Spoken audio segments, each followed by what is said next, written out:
Dear friends, today we have the lesson 3 of class 8, that is the aged mother. Let's read the story. Long ago, बहुत समय पहले, there was a province in Japan called Shining. एक shining नामक प्रांत हुआ करता था किसमें? जापान में. It was governed by a despotic leader. और ये प्रांत जो था वो एक तानाशाह लीडर चलाता था. He was a good warrior. वो एक बहुत अच्छा योद्धा था. But he had लेकिन a great dislike for anything suggestive of failing health and strength. लेकिन उसे एक चीज़ बिल्कुल भी पसंद नहीं थी. वो क्या चीज़ थी? वो कभी भी अगर किसी की बुरी सेहत को देखता, यानी बूढ़े लोगों को देखता जिनमें ताकत नहीं होती है, तो उसे बहुत बुरा लगता. This prompted him to make a cruel law for the province. और इसी चीज़ ने उसे प्रेरित कर दिया किसके लिए? To make a cruel law, एक सख्त कानून बनाने के लिए. फॉर द प्रोविंस, उस प्रांत के लिए. The entire province was given strict orders. उस प्रोविंस में सख्त आदेश दे दिया गया. To immediately put all the aged people to death, कि सारे बूढ़े लोगों को इसी वक्त मार दिया जाए. Those were barbarous days. ये दिन बहुत वैशी थे. And the custom of abandoning old people to die was not uncommon. और जो आदेश था कि बूढ़े लोगों को मरने के लिए छोड़ दिया जाए, वो अनकॉमन बन गया था. वो एक साधारण सी बात थी. इन द सेम प्रोविंस, उसी प्रांत में, lived a poor farmer and his aged widowed mother at the foot of the mountain. उसी प्रांत में एक गरीब किसान अपनी बूढ़ी विधवा माता के साथ रहता था, पहाड़ के निचले हिस्से में. They owned a bit of land. उनके पास थोड़ी सी जमीन थी. Which supplied them with food. जो उन्हें भोजन प्रदान करती थी. They were humble, peaceful and happy. वह बहुत शांत और सुखमय स्वभाव के थे. The poor farmer loved his aged mother. जो गरीब किसान था वह अपनी बूढ़ी माता को बहुत प्यार करता था. And dealt with her very tenderly. और उनके साथ बड़ी कोमलता से पेश आता था. The order by the despot filled his. जो आदेश उस तानाशाह के द्वारा दिया गया था, उस आदेश ने हर्ट विद सोरो, उस आदेश ने उसके मन को चिंतित कर दिया. Other people did not think twice about obeying the order of the governor. दूसरे लोगों ने 2 बार भी नहीं सोचा अबाउट ओबेइंग द ऑर्डर, उस आदेश को मानने में जो कि सरकार ने दिया था. But this farmer was very unhappy. लेकिन जो ये किसान था वो बहुत नाखुश था. However he had to obey the order. जैसे तैसे उसे ये आदेश मानना पड़ना ही था. सो द फार्मर, इसीलिए उस किसान ने prepared for what at that time was considered the kindest way of death. उसने इस चीज़ की तैयारी करना शुरू कर दिया या इस चीज़ के बारे में सोचना शुरू कर दिया कि ऐसा कौन सा कोमलता से मरने वाला तरीका है। जस्ट एट सनसेट, सूर्यास्त के समय, when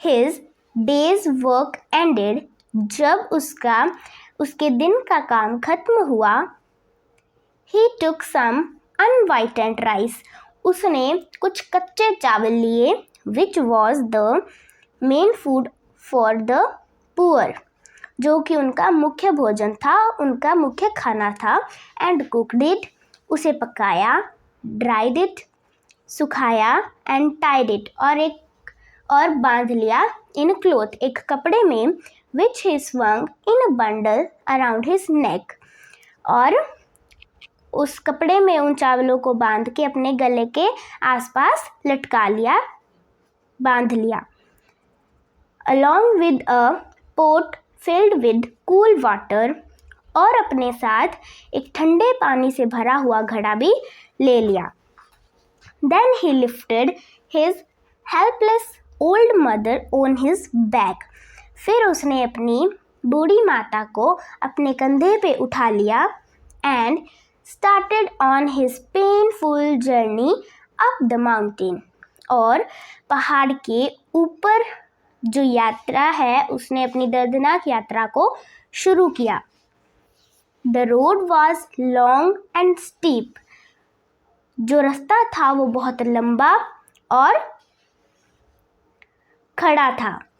The narrow road was crossed and crossed by many paths made by the hunters and the woodcutters, और जो वो रास्ता था वो क्रॉस था, रिक्रॉस भी था, by many paths, कई रास्तों से जो कि बनाए गए थे हंटर्स के द्वारा, शिकारियों के द्वारा, एंड द वुडकटर, और लकड़हारों के द्वारा। एट सम प्लेसेस, कुछ जगहों पर, दे गोट लॉस्ट, वो खो गए थे, एंड कंफ्यूज्ड, और उलझन में पड़ गए थे, but he did not think about it, लेकिन उसने इस चीज़ के बारे में नहीं सोचा। He was about to abandon his dear mother, उसे बस इतना पता था कि उसने अपनी प्रिय माता को छोड़ना है, so it, इसीलिए, did not matter which path he took to reach the mountain top, इसीलिए कोई मायने नहीं रखता है कि वो कौन सा रास्ता चुनेगा माउंटेन की चोटी पे जाने के लिए। On he went climbing blindly upward, और वो आंखें बंद करके ऊपर जाए जा रहा था, ever upward towards the high bare summit known as, जो चोटी थी उसे क्या कहा जाता था?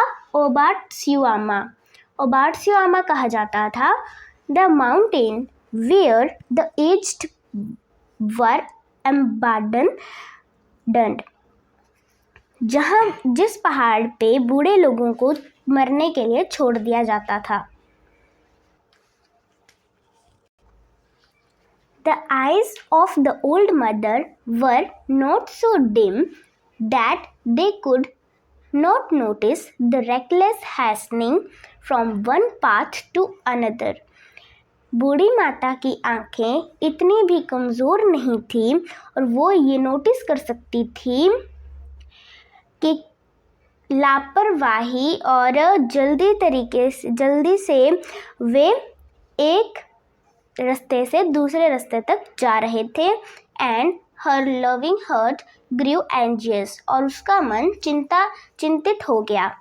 हर son did not know many paths of the mountain, उसका बेटा कई रास्तों को नहीं जानता था जो कि माउंटेन्स की ओर जाते थे, and his return might be dangerous, और उसका जो वापस लौटना था वो खतरनाक हो सकता था। So she stretched forth her hand and snapped twigs from bushes as they passed, इसीलिए वो अपने हाथों से कुछ टहनियाँ जो थी झाड़ियों की वो तोड़ती जा रही थी जैसे जैसे वो आगे बढ़ते जा रहे थे। She quietly dropped a handful every few steps of the way. और वो उन टहनियों को धीरे धीरे ज़मीन पे गिराती जा रही थी जैसे जैसे वो बढ़ रहे थे। So that as they climbed, जैसे जैसे वो उस पहाड़ पे चढ़ रहे थे, the narrow path behind them was dotted with tiny piles of twigs. और जिस रास्ते से वो जा रहे थे वो रास्ता इस तरह से बन गया था कि उसके ऊपर डॉट कर दिया हो कि हम इस रास्ते से गुजरे थे। At last, आखिर में the summit was reached, और वे उस शिखर पे, उस चोटी पे पहुंच गए। Weary and heartsick, थका हुआ और टूटे हुए मन से, the youth gently released his burden, उसने अपनी माता को नीचे उतारा, and silently prepared a place of comfort as his last duty to the loved one, और चुपचाप एक आरामदायक जगह को तैयार करने लगा जो कि उसका आखिरी कर्तव्य था अपनी प्यारी माता के लिए। गैदरिंग फॉलन पाइन नीडल्स, उसने कुछ देवदार के पत्तों को तोड़ा। He made a soft cushion and tenderly lifted his old mother on to it, उसने एक आरामदायक तकिया बनाया और कोमलता से अपनी बूढ़ी माता को उसके ऊपर बिठा दिया। He wrapped her padded coat more closely about her stooping shoulders, उसने अपने मोटे कोट को अपनी माता के झुके हुए कंधों के ऊपर लपेट दिया। And with tearful eyes and an aching heart, और नम आँखों से और टूटे हुए मन से, दुखी मन से, he bade farewell to his mother, उसने अपनी माता से विदा ली।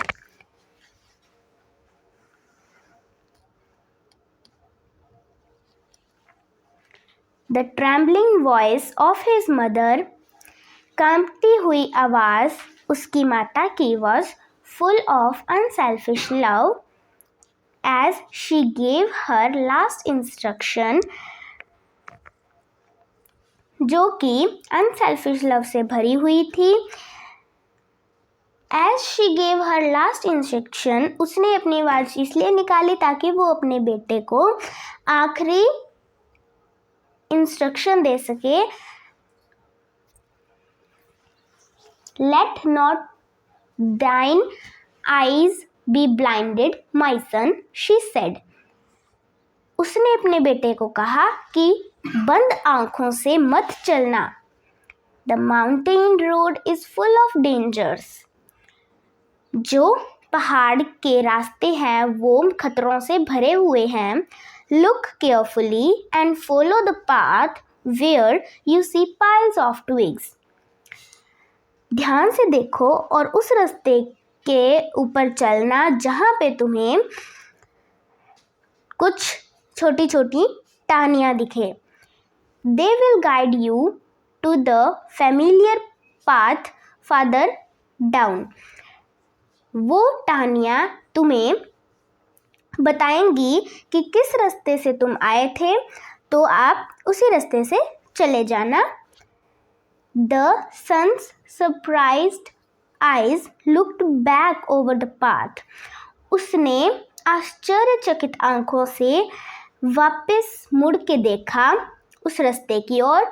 Then at the poor old shriveled hands, और फिर उसने अपनी माता के सिंकुड़े हाथों को देखा। All scratched and soiled, जो कि बिल्कुल खराब हो गए थे by her work of love, क्योंकि उसने उसका जो काम था वो प्यार से भरा हुआ था, उसने जो काम किया था वो प्यार से भरा हुआ था। His heart broke within, उसका जो मन था वो अंदर ही अंदर टूट गया था। And bowing to the ground, और वो नीचे ज़मीन पे बैठ के he cried aloud, और ज़ोर ज़ोर से रोने लगा। ओह ऑनरेबल मदर, हे आदरणीय माता, your kindness breaks my heart, आपकी दयालुता ने मेरे मन को तोड़ दिया है। I will not leave you, मैं आपको नहीं छोड़ूंगा। Together we will follow the path of twigs, हम टहनियों वाले रास्ते को फिर से पार करेंगे। And together we will die, और साथ ही मरेंगे। Once more he shouldered his mother, एक बार फिर उसने अपनी माता को अपने कंधों पे उठाया। And hasten down the path to their little hut in the valley, और जल्दी जल्दी उस पाथ के ऊपर चलने लगा जो कि उनके छोटे सी झोंपड़ी की ओर जाता था, जो कि वैली में थी। Beneath there kitchen floor was a walled closet for food which was covered and hidden from view. उनकी रसोई के जो ज़मीन थी उसके नीचे एक दीवारों से घिरा हुआ एक कमरा था जिसमें फूड रखा जाता था, उनका खाना रखा जाता था, जो कि बिल्कुल कवर्ड था एंड हिडन था फ्रॉम व्यू, जो कि दिखता नहीं था, छुपा हुआ कमरा था। There the son hid his mother, वहाँ पे उस बेटे ने अपनी माता को छुपा दिया। Supplying her with everything she needed, और उसे हर एक वो चीज़ देता जो उसे चाहिए होती। Continually watching and fearing she would be discovered, और वो देखता रहता और डरता रहता कि कहीं उसकी माता जो है वो ढूंढ ना ली जाए, वो पकड़ी ना जाए। टाइम पास्ट, समय बीतता गया। And he was beginning to feel safe, और उसे लगने लगा कि वे सेफ हैं।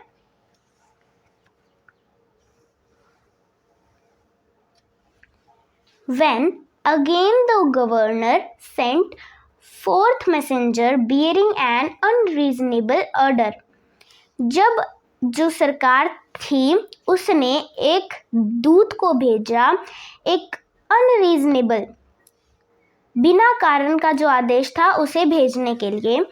Seemingly as a boast of his power, ये दिखाने के लिए कि उसमें कितनी ताकत है। हिज डिमांड वॉज, उसकी ये डिमांड थी that his subjects should present him with a rope of ash, कि जो उसकी प्रजा है, सब्जेक्ट मीन्स प्रजा, उसको एक राख की रस्सी बना के पेश करे। The entire province of Shining trembled with fear, जो शाइनिंग नामक प्रांत था वो डर से कांपने लगा। The order had to be obeyed, but how could anyone make a rope of ash? जो आदेश था वो मानना तो था ही, लेकिन but how? लेकिन कैसे कोई एक राख की रस्सी बना सकता था? One night, एक रात, in a great distress, the son is appeared the news to his hidden mother, एक रात उस बेटे ने अपनी छुपी हुई माता को इसके बारे में खबर दी।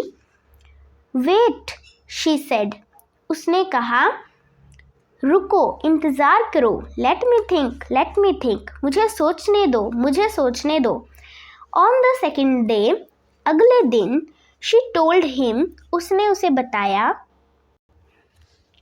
व्हाट टू डू, अगले दिन उस माता ने अपने बेटे को बताया कि क्या करना है।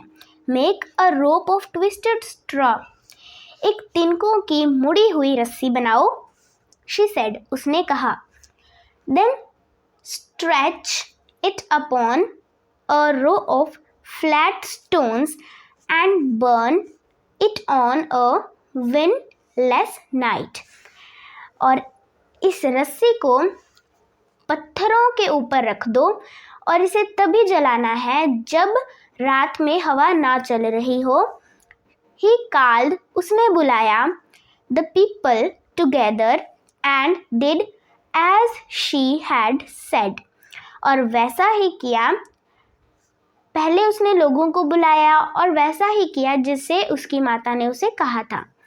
When the blaze died down, जैसे जैसे आग की लपटें कम हो रही थी, there upon the stones, उन पत्थरों के ऊपर, with every twist, हर एक मोड़ के साथ, and fiber showing perfectly, और जो रेशे थे वो दिखाई देने लगे, एकदम अच्छे से दिखाई देने लगे। lay a rope of ash, उसे देखकर ऐसा लग रहा था कि वो राख की रस्सी हो। The governor was pleased, जो गवर्नर था वो खुश हुआ। At the wit of the youth, उस लड़के की बुद्धि से, and praised greatly, और उसकी प्रशंसा की। But he demanded to know, लेकिन उसकी ये एक मांग भी थी, where he had obtained his wisdom from, कि उसने ये इतना अच्छा तरीका कहाँ से अपनाया। Alas, alas, cried the farmer, बहुत दुख की बात है, बहुत दुख की बात है, किसान चिल्लाया। The truth must be told, सच बता देना चाहिए। And with deep bows, झुके हुए सिर से, he narrated his story, उसने अपनी पूरी कहानी बता दी। The governor listened, गवर्नर ने सुना, and then meditated in silence, और शांत मन से सोचने लगा। Finally he lifted his head, आखिरकार उसने उसके सिर को उठाया। Shining needs more than the strength of youth, shining को युवा की ताकत से ज़्यादा किसी और चीज़ की भी ज़रूरत है। He said, उसने कहा, gravely, दुख से। Ah, how could I have forgotten the well-known saying, मैं कैसे उस प्रसिद्ध कहावत को भूल गया। With a crown of snow there comes wisdom, समय के साथ ही ज्ञान आता है। That very hour the cruel law was abolished, and as he realized that old age meant experience of life and not frailty, उसी समय उस सख्त कानून को ख़त्म कर दिया गया और उसे यह महसूस हुआ कि जो ज़्यादा उम्र है उसका मतलब होता है ज़िंदगी का अनुभव, न कि कमज़ोरी। उम्मीद है आपको ये स्टोरी अच्छी लगी होगी। Thank you, have a great day.